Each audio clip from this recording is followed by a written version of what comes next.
পরম প্রেমময় শ্রী ঠাকুর মুকুন্দের চরণে সদস্য কোটি প্রণাম। পরম প্রেমময় শ্রী বড়মা চরণে সদস্য কোটি প্রণাম। পরম প্রেমময় শ্রী বরদার চরণে সদস্য কোটি প্রণাম। পরম সুদেবা দাদার চরণে সদস্য কোটি প্রণাম।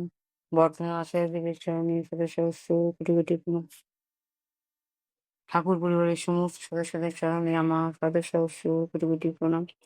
উপস্থিত ভক্তমণ্ডলীগণ যারা গাজন শুনছে তাদেরকেও জানাই আমি আমার আনন্দ জয়গুরু। ছোট ছোট বাচ্চাদেরকে জানাই আদর প্রীতি ভালোবাসা শুভেচ্ছা যথাস্থানে যথাযোগ্যভাবে জয়গুরু।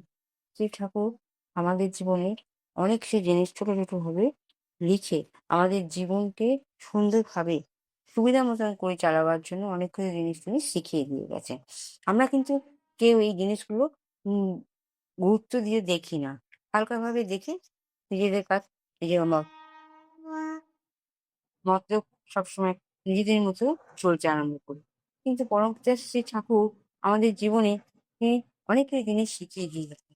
ওনার বই পুরুষোত্তম জীবনাবৃত থেকে তিনি ঠাকুর লিখেছে যে মানুষ ও মানুষই এই তিনি সুন্দরভাবে লিখে দিয়েছেন, তোমাদের মুখে যদি কুবাক্য আসে আমি বলি তখন বরং চুপ করে যেও বা মানুষের সংসর্গ থেকে দূরে সরে যাও, কিন্তু কুবাক্য বলতে যেও না। কয়েকবার যদি বলো তখন সেটা অভ্যেসে দাঁড়িয়ে যাবে, তখন তার উপর তোমার দখল থাকবে না।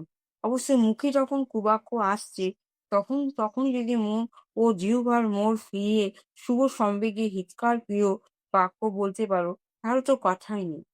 সাধারণভাবে এ কথাটা খেয়াল রাখতে হবে যে ভালো যা কিছু তার অনুষ্ঠান আচরণ অভিব্যক্তি যত বেশি যত ত্বরিত পার করবে, আর খারাপ যা কিছু তার অনুষ্ঠান আচরণ ও অভিব্যক্তি না করে পারলে আর করবে না। ওতে দেখবে তোমার শরীর বিধান স্নায়ু শিরা উপশিরা প্রত্যেকটি মস্তিষ্ক ও সচল চলনে অভ্যস্ত ও মন্দ থেকে বিরত হয়ে তোমার সাধনার পথে কত সহজ করে তুলবে। অন্যের যা দোষ থাক না কেন তখন কোনো বড় করে সেটা দেখতে নেই। ধরো একজন কথা দিয়ে কথা ঠিক রাখেনি এবং তার উপর নির্ভর করে তুমি তো বেঘুরে পড়ে গেছো। এখানেও যদি তুমি নিজেকে দায়ী না করো তাহলে ঠকে যাবে। কার উপর কখন কোথায় কতটুকু নির্ভর করা যায় সেটুকু জানা চাই। আবার কার উপর যদি নির্ভর করো তাকে দিয়ে সে কাজটা করে নেবার দায়িত্ব তোমারই থাকবে। সে যদি কোনো কারণে না পারে তাহলে বিকল্প ব্যবস্থা ঠিক রাখা যায়। এইভাবে সব দিকে নজর রেখে চলতে হয়। কাজকর্ম যত নিখুঁত হবে হবে সময় মতো কৃতিত্বের সঙ্গে করা যাবে ততই চরিত্র ঠিক হয়। দায়িত্বহীন অলস জীবন যাপন করলে ধর্ম হয় না। বেয়ারা বেয়ারা মানুষকে যে কতখানি করতে পারে তাই দেখে বোঝা যায় যে কতখানি ইন্টেলিজেন্ট ও বুদ্ধিমান। অ্যাডজাস্টমেন্ট যে তোমাকে মানে না, জবরদস্তি করে বা ভয় দেখিয়ে তার মান্য আদায় করতে চাও, তবে তুমি তাকে আরো হারাবে। সেখানে তোমাকে সহ্য ও ধৈর্য সহকারে চলা লাগবে, যাতে তোমাকে শ্রদ্ধা করে মান্য করে নিজেকে ধন্যমান্য করে। সবচেয়ে কঠিন কাজ অপরের ইগো অহংকে পরিচালনা করা, ট্যাকেল করা। নিজের ইগো বা অ্যাডজাস্টমেন্ট নিয়ন্ত্রিত না হলে এ কাজ করা যায় না। আর সারেন্ডার মানে আত্মসমর্পণ ছাড়া এটা হবারই নয়। জীবনে সব দিক দিয়ে সার্থক হতে গেলে পদক্ষেপ চাই ইষ্টের। অ্যাক্টিভ সারেন্ডার মানে সক্রিয়ভাবে আত্মসমর্পণ করতে হবে ইষ্টের দিকে। ঠাকুর সুন্দরভাবে লিখে দিয়ে গেছেন। কি লিখে দিয়ে গেছেন? আমাদের এই বইতে সুন্দরভাবে লিখে দিয়ে গেছেন পরম প্রিয়ময় শ্রী ঠাকুর, যে যখন আমরা অন্যকে দোষ দিই যে এটা ও করেনি, এই কাজটা ও করেনি, এই কাজটা ও করলে ভালো হতো, এরকম নানান রকম তাদের মাধ্যমে যখন আমরা দোষারোপ করি, দোষ দেখি, এসব দোষ দেওয়া ঠিক নয়। তাই আমাদের মুখে যদি সবসময় কুবাক্য আসে দোষ করছে বলে গালাগালি মন্দ করি, এসব বললে হবে না। এসব যখন আসবে মানুষের মনে ঠাকুর কি করেছে? তখন সেই অভ্যাস ত্যাগ করতে বলেছে। আর যাতে সেই কুঅভ্যাস থেকে চলে যেতে পারি এর জন্য ভালো ভালো কিছু জিনিস তখনই সেই মুহূর্তে করতে বলেছে। ওটা আমাদের শরীরের যে মানে শরীরের যে মস্তিষ্কের যে কোষ, উপশিরা, শিরা এগুলো সব বিপরীত দিকে হয়ে যায়, সেগুলোকে সৎ চলনে ব্যবহার করার জন্য পরমপিতা আমাদেরকে এসব লিখে দিয়ে বলে দিয়ে গেছেন। কিন্তু আমরা বর্তমান যুগে মানুষ কি করি? কোনো কিছু রাগ হলো, কোনো কিছু দুঃখ হলো, কোনো কিছু নিজের মন মতন হলো না। এদিকে আমরা যার সাথে থাকি ফ্যামিলির মধ্যে, তাই সংসারের মধ্যে থেকে আমাদের ঘরের মধ্যে কি হয়? একটা অশান্তির সৃষ্টি হয়ে যায় ফ্যামিলিদের মধ্যে। তখন দোষারোপ আমার এই দোষ, ওই দোষ করে আমরা কি অশান্তির সৃষ্টি করে ফেলি। এর ফলে কি হয়? আমাদের মনের মধ্যে একটা, মস্তিষ্কের মধ্যে একটা উত্তেজনা সৃষ্টি হয়। স্নায়ুর প্রবলেম হয়ে যায়। প্রেশার বেড়ে যায়। রোগবালাই কি হয়? আরো ঘিরে ধরে। তাই শ্রী ঠাকুর এই বিষয়ে বলেছেন, যখন আমাদের এসব কিছু হবে, এসব কিছু যখন মনের মধ্যে আসবে, তখন আমাদেরকে কি করতে হবে?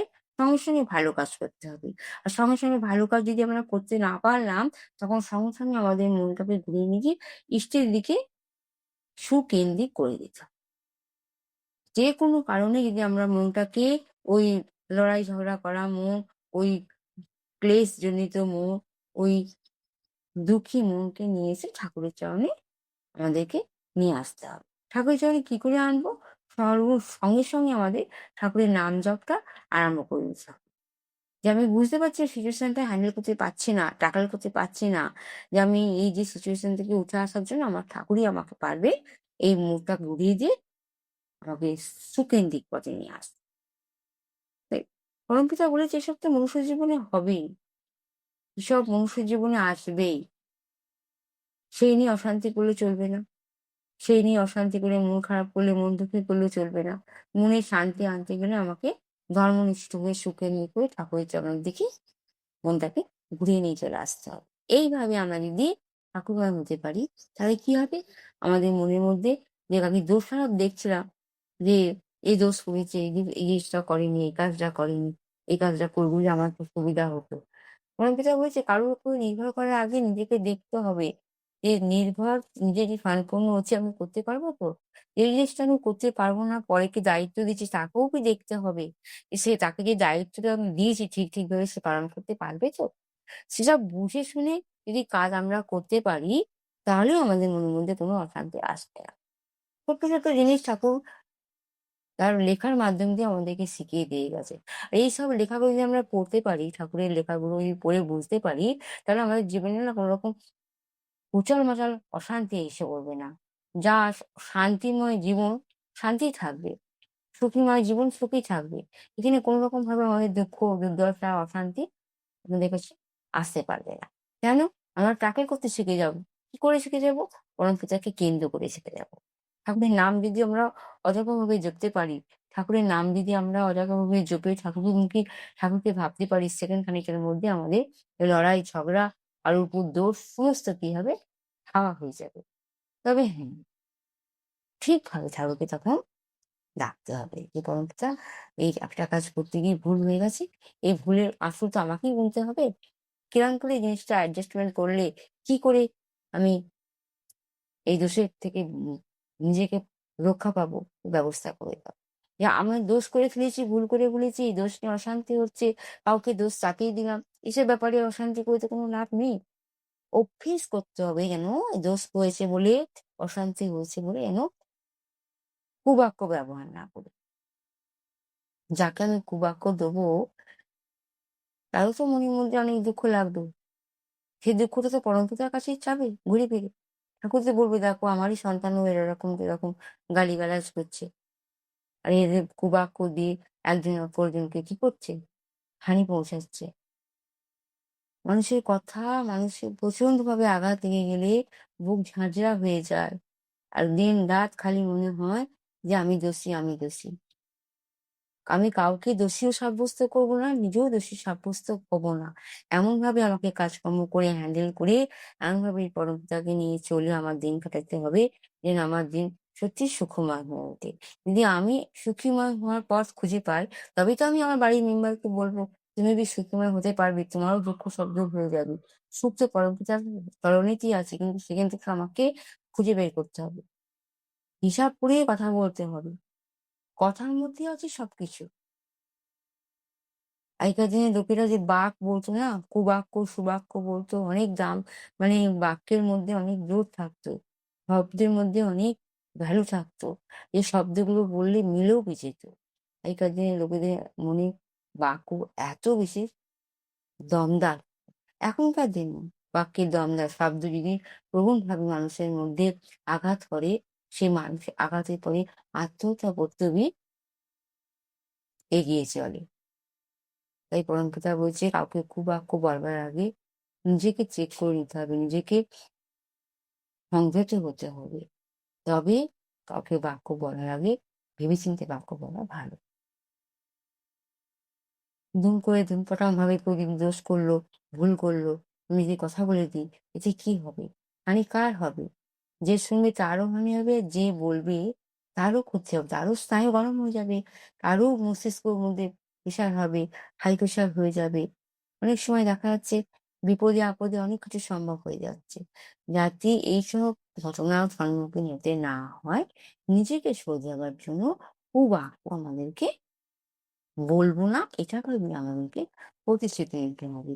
আর আমাদের ভুলবশত যদি কুবাক্য মনে এসেও পড়লো, সেটাকে আমাদেরকে ত্যাগ করতে হবে। মোদ্দা কথা, এসব বাক্য খারাপ করে নিজে কলুষিত না হয়ে যাকে বলবো তাকেও দুঃখ না দিয়ে আমি পরমপিতার আতুল চরণে সুখেন্দ্রিক হয়ে উঠবো ঠাকুরের নাম জপের মাধ্যমে। এই এতগুলো স্টেপ যদি আমি করতে পারি নিজের জীবনে, তবেই আমি দুসরা কাউকে বা দুজন আমাদের ফ্যামিলির সবাইকে বলবো যে তোমরাও এই কাজের কাজ করো না।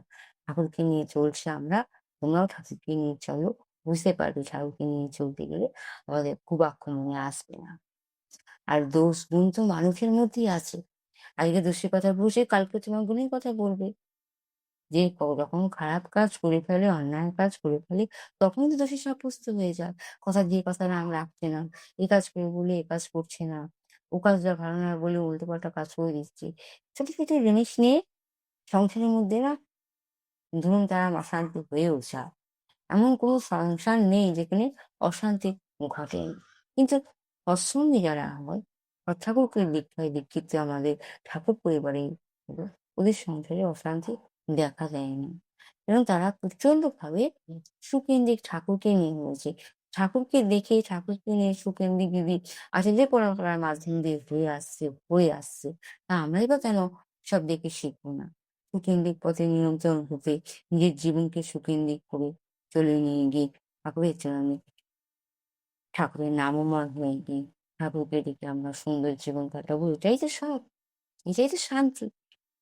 প্রভু তার আতুল চরণে সবার কথা বলতে গেলে অনেক কথা বলা হয়ে যায়। পরম পিতার আতুল চরণে আপনাদের সবার মঙ্গল কামনা করি। আপনারা যে যেখানে আছেন ভালো থাকুন, সুখে থাকুন, শান্তিতে থাকুন। ঠাকুরের বাণীগুলো পড়ুন, পড়তেও ভালো লাগবে, শুনতেও ভালো লাগবে। এইগুলো আমি আমার বাণীগুলো আমি জয় গুরু বন্দে পুরুষোত্তম।